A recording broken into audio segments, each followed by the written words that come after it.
But look at these numbers. This is what this election should be about. 95 million of our fellow Americans are out of the labor force, and that includes a 20% increase in the number of black Americans who are no longer working under President Obama's policies. We have the lowest labor participation rate now since the 1970s, the worst economic recovery, if you even call it that, since the 1940s. Our home ownership rate now is at the lowest in 51 years. There are 13 more Americans on food stamps than before Obama took office, and we've seen a 58% increase in African Americans on food stamps since Obama became president. 1 in 5 American families do not have a single family member in the workforce, and 1 in 6 American men, 18 to 34, prime working years, well, they're either in jail or living in mommy and daddy's basement. And of course, President Obama, by the time he leaves office, will accumulate more debt than every other president, all 43 presidents before him combined, before he leaves office. Now, there's also the failure of Obamacare and Americans dealing with surging premiums and skyrocketing deductibles.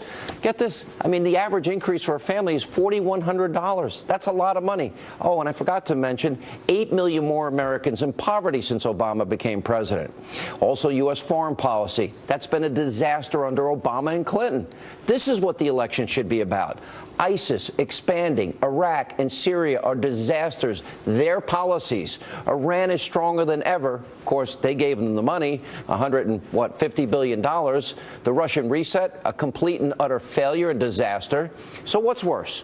Donald Trump admitted it was wrong. Locker room talk over a decade ago, or the fact that Hillary Clinton wants to continue to expand upon President Obama's failed policies and failed presidency. They're more harsh in their criticism towards Trump than either Obama or Clinton. What does that say about these weak? That is because Donald Trump represents an existential threat to everything that those in power hold dear. It's power, it's government control, it's money, and it's influence. They know that if Donald Trump gets elected, he is going to smash the existing order. That's why he is fighting a multi-front war. He is fighting a war against Barack Obama, the president, the White House, the Democratic Party, Hillary Clinton, her campaign, the Republican establishment, and the media. If he wins, Sean, it will be a flat-out miracle because he is fighting off all of these very powerful and influential forces that are coming at him. Yes, because he must be destroyed. And the fact that Donald Trump had an extraordinary comeback moment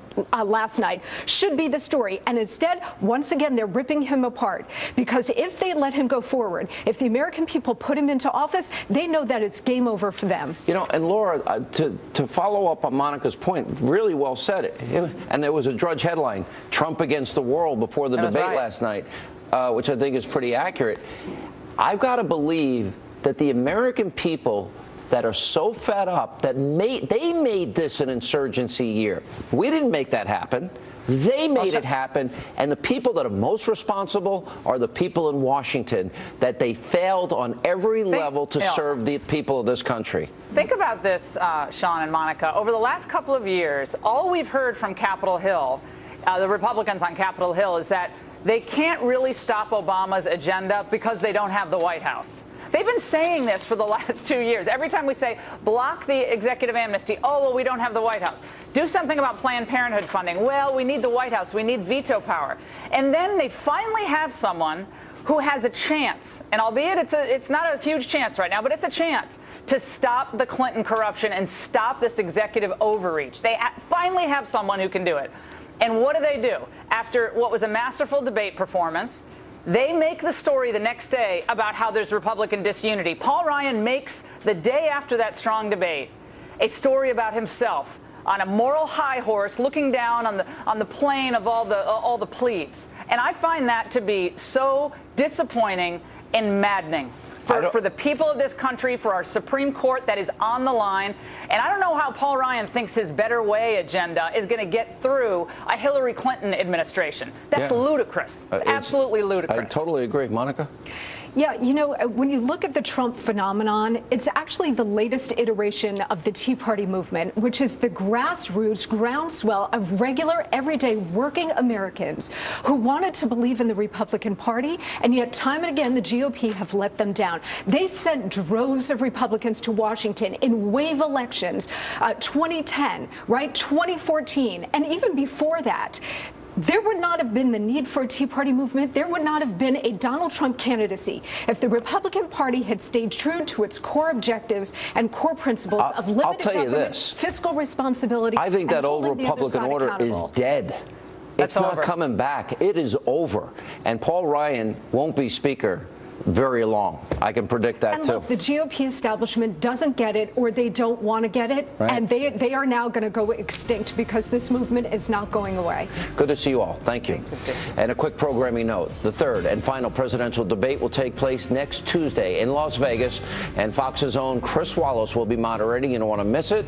Make sure you tune into the Fox News channel for the best coverage. And coming up next tonight, right here on Hannity. It's just awfully good that someone with the temperament of Donald Trump is not in charge of the law in our country. Because you'd be in jail. Secretary Clinton.